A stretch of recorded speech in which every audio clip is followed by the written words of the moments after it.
Hello there and welcome to the Bicycle Diaries. Here in the UK, like most countries around the world, we're doing our best to combat the COVID situation.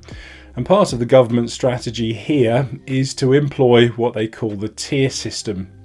Now, up until Boxing Day, which is the 26th of December, where I live here in southeast Hampshire, we were at what they call level 2, which was a fairly high level of risk. But since then, we've now moved into tier 4, which is the highest possible level, along with places like London, Surrey, and pretty much the whole of the southeast of the UK.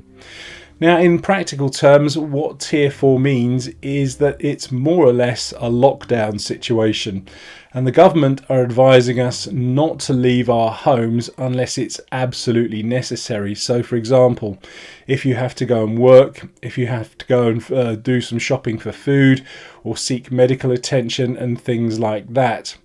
Now, unlike the big lockdown that we had in March, we're still allowed to go out and exercise, but we are allowed to do it with one other person that we don't live with. So that's all good news for the cycling, and it means that I can continue more or less as normal. That said, I've done 4 rides this week. The first 2 were on Zwift, and that included the Tuesday evening Jolly Good Velo meetup, and that was all good fun, even though only about 4 of us turned up. So thank you for everybody that was there and that took part in the ride. And then on Thursday, which was Christmas Eve, I rode down to Bognor, and I have to admit I found that particularly hard.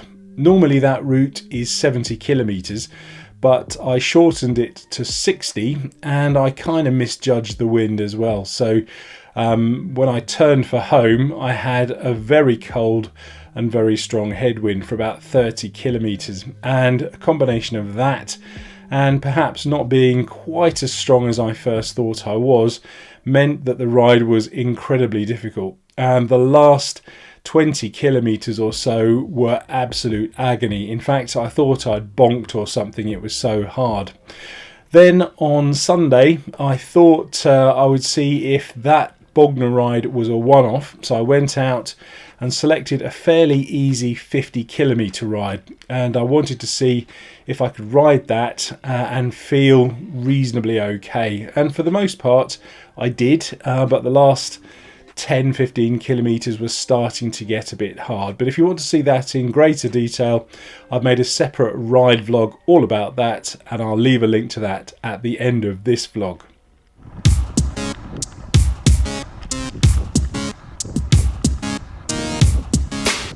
I've been reflecting on these last 2 rides, and it raises the obvious question, why am I not quite so strong as I have been over the last couple of weeks? Well, the obvious answer has to be that yes, it is December, the weather's not been quite so good, and I haven't been riding quite so much out actually on the road. Add to that also the fact that it's Christmas and I've been eating and drinking quite a lot, and my weight's gone up a bit and my power to weight ratio's gone down a bit, and I think kind of there somewhere you get the answer.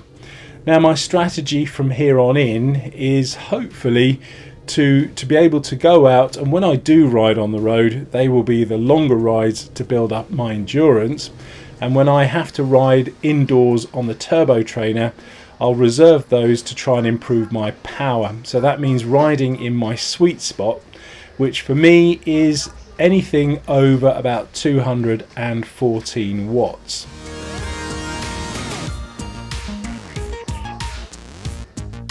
All things considered though, it is still Christmas, and I won't be cutting back on my enjoyment of the season. In fact, I still plan to eat, drink and make merry as I would normally. But that does mean that I will have to put some extra special effort in the new year to try and reduce some of the weight that I've put on over the festive period, and to try and improve my power to weight ratio for my cycling.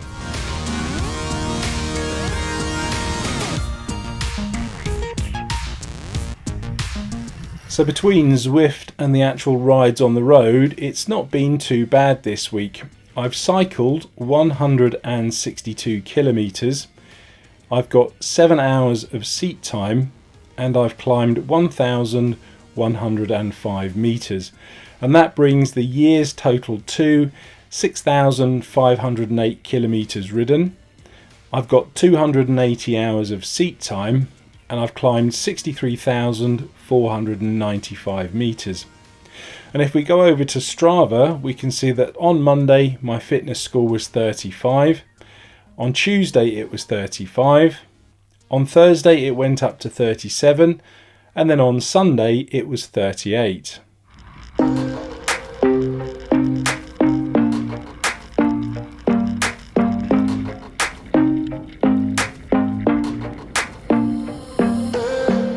The weather next week isn't actually looking too bad. I can see that it's forecasting some sunny weather, although at this time of the year that does mean that it will be a little bit chilly at about 2 or 3 degrees Celsius. But not to worry, I do have some cold weather clothing that I can wear, so hopefully that will make it a little bit more pleasant. And the plan for me next week is to go out and try and do a similar distance to this week, so between 150 and maybe even 200 kilometres, and hopefully I won't need to do too much of that on the turbo trainer. And finally, I'd just like to say a massive thank you to Hollers and Ken for supporting the channel via Patreon. I really appreciate it. If you're enjoying the channel and you'd like to support it as well, please go over to the Patreon page. I'll leave the link in the description below, and you can find the details of how to do just that right there. Thanks for watching.